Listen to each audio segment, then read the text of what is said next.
It's summertime, so it's raining. Welcome back to the Winter Flam channel. Lots to update you on this month. We've been keeping very busy, even though it's raining outside. Lots to do, lots to talk about, so let's jump straight in with this month's update.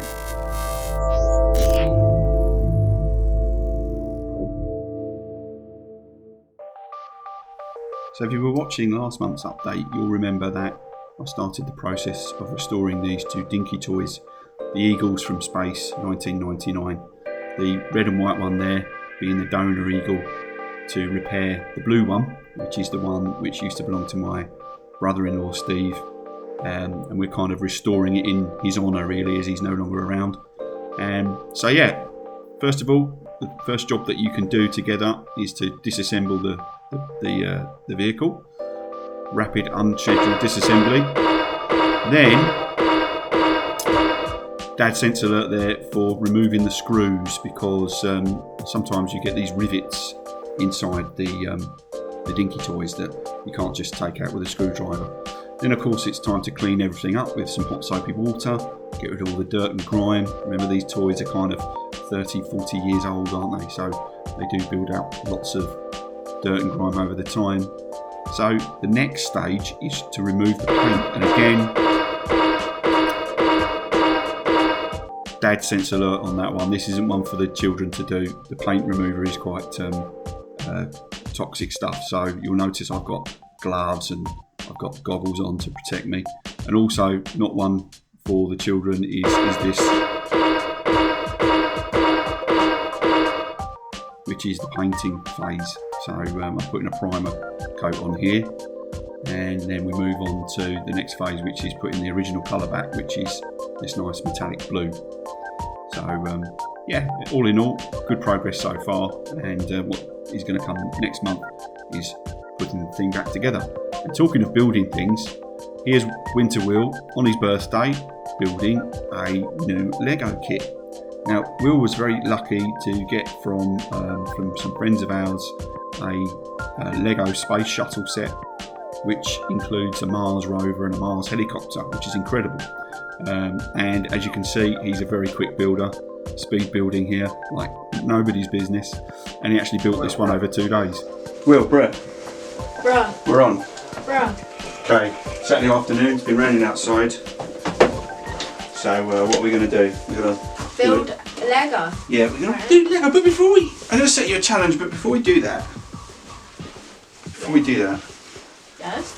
I wanted to look at this rather cool vehicle that you made recently. Tell us about this. So on my birthday in March, I got a really cool Lego spaceship. So this kit here, I'll put a link in the description. Lego City 60226 is the Mars Explorer. And it comes with like a little astronaut dude, and what's this called? A rover. With like, and it's supposed to pick up space rocks. That is cool. What is extra cool is that just a few weeks after you got this kit, the actual Mars helicopter, Ingenuity, flew for the first time on Mars. So that's extra cool. But what I like about this is that it's kind of like a real space shuttle, but they've added extra stuff to it to imagine what the next generation of space shuttles could have looked like. But unfortunately the space shuttle doesn't fly anymore because it's had its time, but that's what it could have turned into. And what's interesting is that when you look at it, it's got these different kinds of engines, and you sort of, I think, when I look at it, where would all the fuel go? So it makes me kind of think these must be like maybe special nuclear engines, because it's got this unusual looking machinery here, which could be a nuclear reactor. They could be nuclear engines, I don't know. But you had a little trouble, didn't you, to start with when you put the kit together? What was the problem? Because these pieces look like them pieces, but just bigger. So I put a big piece where the small piece is supposed to go. I thought they didn't give me enough Small pieces. Will's top tip, look out for that when you're building this kit. Dun dun dun dun. These can go inside so you don't have to see the engine. Look at that. Cool. So that was that. So it's great. It's got an opening cargo bay. It's got 2 little astronauts. This guy here. Inside, you could go in the cockpit. It's pretty cool, and it also comes with this Martian It's laboratory. It's supposed to carry the space rock. Ah, does that return to Earth? No, it goes back in here. Oh, okay. That goes back into the payload bay. This splits open the space rock, and you can see inside there's like crystals. Cool.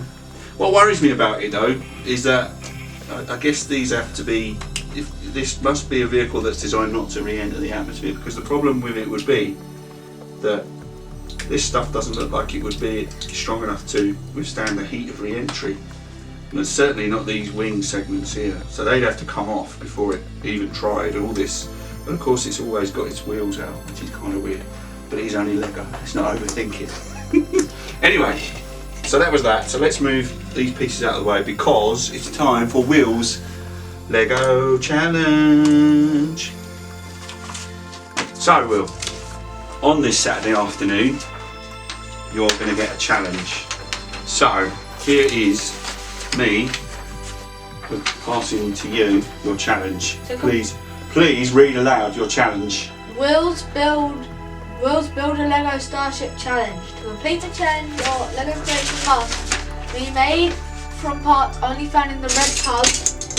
Now this red tub contains Lego which is ancient. I think this is some of my Lego, definitely Uncle Stephen's Lego, definitely Luke's Lego, so this is old Lego. So it is by no means containing the parts of what we need. Because what we're going to get you to build is, I'll put the image up now, one of these, a Lego version of the Spacex Starship. And the challenge is, can you build it with just what we've got in our box? So continue. There are a few things you need to do to complete the challenge. Contain at least a stack of ring segments. Yeah, so when you look at a Starship, you'll notice, Will, from the picture, these lines here, now they represent the ring segments which are made from stainless steel. So your Lego Starship must contain a stack of rings, okay? Have at least 3 rocket nozzles at the fiery end. Yeah, so with the fiery end, which is the non-pointy end, the blunt end. So these are the engines. Do you remember what they're called? These engines? But are they specially designed? They are specially designed. They're called the Raptor engines, a kind of cool name, like the dinosaur or the bird. And at the moment, the testing Starships have 3 of those that are designed to work in the atmosphere. But eventually, as you can see on this diagram, it will have more engines. It will also have ones that are designed to run in space. They'll be pretty much the same, but just optimised to run in space, or designed to run in space, which basically means they have a bigger nozzle. But as long as you've got 3 rocket nozzles on your Lego Starship, that you will pass the test and pass the challenge. What else have you got? Have 4 flaps to guide it through the atmosphere. Yeah, now you watch the Starships with me, don't you, when they go up? It's always an exciting day when there's a test flight. We gather around the TV and we watch it. And the Starship, as we know, is designed to re-enter the Earth's atmosphere, a bit like your shuttle. And it comes down through at an angle. And once it's in atmosphere that's thick enough, it uses the flaps on the side, which you can see here, here, here and here, to steer itself back through the atmosphere. So your Lego Starship needs to be able to do that. So No, wait, I can't get it up there. I Can't get it up there. well, up in space. We could drop it out the window. If you can make it so that they tilt, you get a really bonus points, but don't worry if they don't. As long as you've got some aero surfaces, some flaps there to steer it through the atmosphere, all good. Next. Extra point if you can build a launch stand to catch it. Now, Elon Musk, the owner of SpaceX, has said that he's going to try and get these spacecraft to be reusable as quickly as possible, like turn them around in days rather than weeks or months, so they can be reflown again, which will be an amazing thing to see. And to help do that, he's decided that he's going to try and catch at least the booster, because the Starship is a two-stage thing. It has a big rocket booster which takes it up to orbit, and then the Starship kind of goes on its own way. And he's designing something that's going to catch it. So it's like a big tall stand with clamps that come around it. And if you can build one of those to stand your Starship on and catch it, you know, or at least hold it in place on the ground, that's extra points. Okay. So what is the prize? The prize is the money that you want, which I think is £3.50 for the game. Which is, what game is it? It's called Stardew Valley. Okay, so he wants that game that he just said. Is that from Steam? Yeah. Okay, to play. And if you can complete this challenge in 1 hour, you have 1 hour, then you will get the £3.50. And if you build the stand, you can have £4. I don't need £4. How's about that? I'm so generous. You can have the rusty. Oh, that's a rusty penny. Okay, so that was that. And the other cool thing about Starships, just before you start, is that recently what's happened since your birthday is that SpaceX has been selected by NASA to provide a Starship for them to land the next moon mission. So the next astronauts to actually land and walk on the surface of the moon, which will include for the first time a lady landing on the moon, which is awesome. Will actually be a Starship. It's going to be a special version of the Starship which won't have the flaps because it won't need to go through an atmosphere. But there we go. So you need ring segments, rocket nozzles and flaps. They're your basic requirements. Extra requirement, build a stand. Are you ready? Yep. You have 1 hour. The time is 3:23 in the afternoon. Off you go.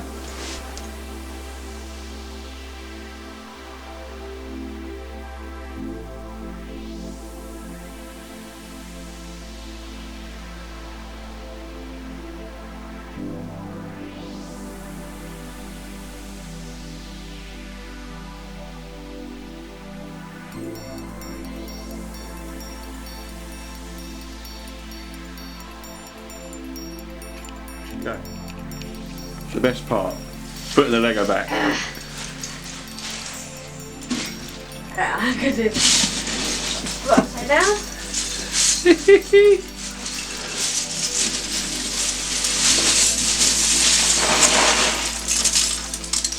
Ta-da! No metal, one stand draw. Hashtag I don't like this piece. That's no mess. How to do no mess. Lego. Life hack. Building. Use your 2021. Oh my god, cop's called. Use your M&M blanket. Very careful. Yeah. So our hour is up. I'm going to back out the way here so you can Finished it with 2 minutes. 2 minutes to spare. So this is our Starship, and this is the launch stand to catch it.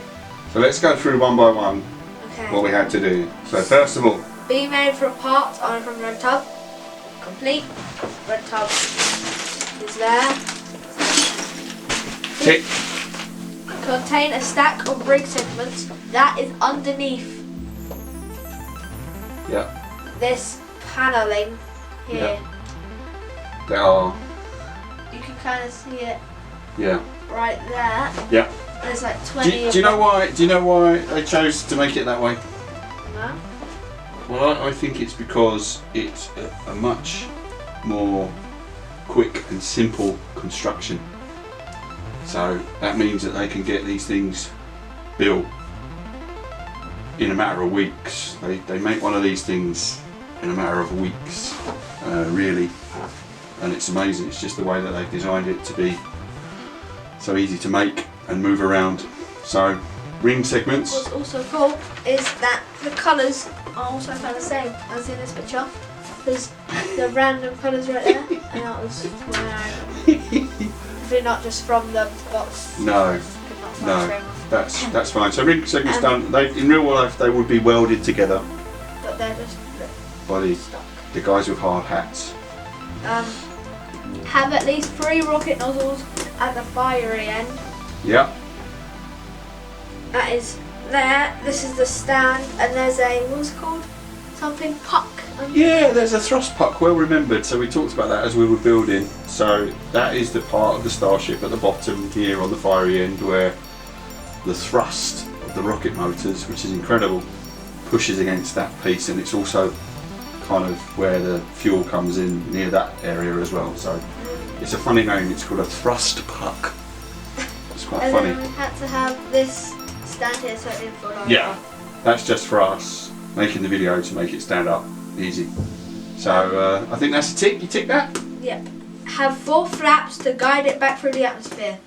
Has these 1, 2, 3, 4 flaps that guide it through the atmosphere. They can also move. They move. They actuate is the actual term. They move. And in real life, you know what makes them move in real life? What? Motors from a Tesla. Oh. Electric motors from a Tesla. Because of course SpaceX is owned by the same guy who makes Tesla cars. So they reuse some of those parts. Yeah, Elon. So, and they are, as we talked about earlier, there to steer the Starship back through the atmosphere. Now actually, interestingly, Will, in your design, which is pretty faithful, you've also got some black panels on the outside. Can you tell me what they are? They're the heat protectors. The heat tiles, heat protected tiles. And if you look and watch a real Starship launch these days, you'll notice that SpaceX keep adding these panels of these tiles onto the actual vehicles that they're testing when they go up into space. Well, sorry, not into space, not yet. But when they go up to their 20 or 15 or 10 kilometre flights, those are there purely to make sure that they stick on, because that's one of the most important things you can have is heat, ablative heat shields, and that just means that it takes the heat away from the body of the Starship, and without those you get into trouble as you come through the atmosphere. When you swish your hand like that, you don't feel much air resistance, do you really?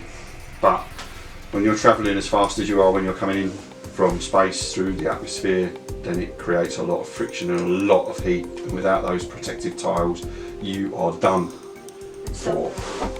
So that's good. It's another tick. Yeah. Extra points if you can build a launch stand to catch it, and that's what this is. Pretty impressive, I have to say. We did that in like the last 5 minutes. Yeah. And so there's a computer up here controlling these clamps that clamp on to the Starship. But if they go so much. Yeah. And then there's one up top and one up bottom, and then there's a stand to keep it stable.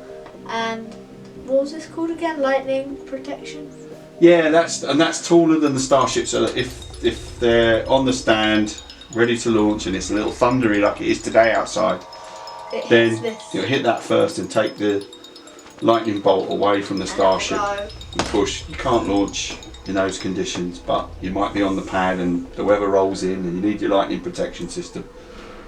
You see 3 big towers I think it's at Cape Canaveral. You see the big towers to protect it used to be the Apollo missions from that, and the shuttle launches from lightning. So yeah, you don't want your rocket getting struck by lightning on launch, no way. Especially not when it's full of fuel, which we should talk about. So in here, if we could cut away, we would see, I'll put the picture up, we would see 2 fuel tanks inside the Starship. Do you know what fuel it runs on, Will? Have we talked about this before? Gases. Think gases. You're doing chemistry at school. What's the most common gas? The gas that you breathe. What's the gas that you breathe? Carbon dioxide. No, you don't. No, oxygen. You breathe that out, but yeah, oxygen. So it's liquid oxygen in let me get this right. In this one, this bottom half of the Starship, the green half, that's liquid oxygen. Do you know what? Oh yeah, you see that coming out. You do, because it's freezing cold and you see the vapour. It makes clouds where it hits the warm air. So, do you know what the top part is? The other gas that runs the Starship is? It's not one that's normally in the atmosphere in huge amounts. No. nitrogen? No, they do use nitrogen. Well, they might use nitrogen for the thrusters that control the direction of it when it's in space, cold gas thrusters and stuff, for what they call reaction control. But the actual one that they mix with the liquid oxygen is methane. Oh. Methane, and that, what is that? Do you know the chemical symbol for methane? Is it CH4? Is it CH4? And for oxygen, it's O2. Cool. So they mix those two together in the engines, in the Raptor engines down the bottom here in the fiery end, and away it goes. Boom. So the mixture of the two, sometimes they call it methalox. It runs on methalox, which is cool. So, and that's what makes these Raptor engines so unique and so powerful. And you know, on the final version where they get the booster, so the booster itself, this is the second stage as we said, the booster itself is going to be underneath the Starship. It'll be mounted on the top, and it's going to be, oh I forget, I think this thing is like 90 metres tall, is it? Something like that. And then it's going to be on top of a booster which is taller than that. So it's going to be the tallest rocket ever launched, I think. And then they're going to try and catch it, build something to catch it, the booster, when it comes back down and land safely, because the whole thing should be reusable, and it will take us to the moon and to Mars. Which brings me nicely on to this, which is Coop, because in that book, my last book that I wrote, it has a trip to the moon and Mars, but not via rocket, via virtual reality and quantum mechanics, quantum entanglement. So check that one out if you like a bit of space exploration. But I think we're done then. You've got something else to say? You're pointing something out on your checklist. I drew one of them. Okay. Yeah. Cool. So well done. Will you have successfully completed the challenge? Well done. So you get your £3.50. Actually, you get your £4 to buy your game. It would have looked better if it had this wasn't so tall. Like. Well, when you've just got a box of 1970s and 80s Lego, what are you going to do? Yeah. It's got a launch abort system though, because it comes off, just in case the astronauts need to break away. Did you show that that they moved the flaps? You did, didn't you? Yeah. You did. They do move. Fully moving flaps. Okay. Camera's almost out of battery, so we have to leave it there. So just one more update before we go. I've been busy writing, so hopefully before the end of June I will be launching a bundle of 3 new stories, completely free and available to people that subscribe to my newsletter. So stay tuned for those. If you're not signed up, go to winterfam.co.uk and you'll find a download link there, and you can get onto my mailing list.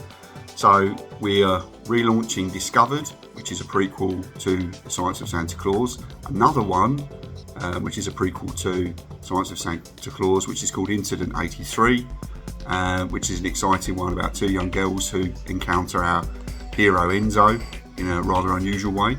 And then finally we've got a little bit of a Cold War one. You know, you don't get many children's stories set in those kind of times, but this one's quite interesting. Of course, another prequel to The Science of Santa Claus, including the Order of St. Nicholas on the fringes of the story.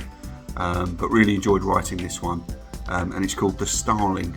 So yeah, quite a bit of intrigue there.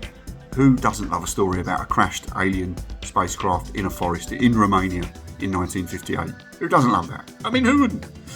Anyway, that's enough for me for this week. I'm going to tune out now, and thanks for tuning in and watching today's update.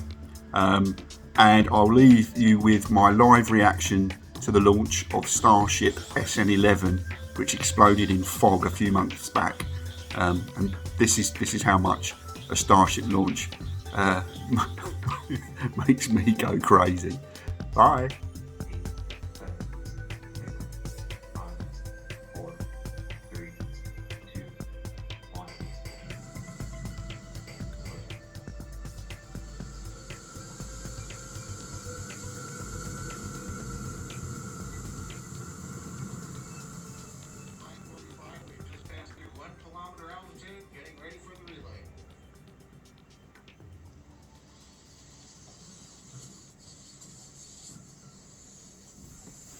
Oh, this is the worst.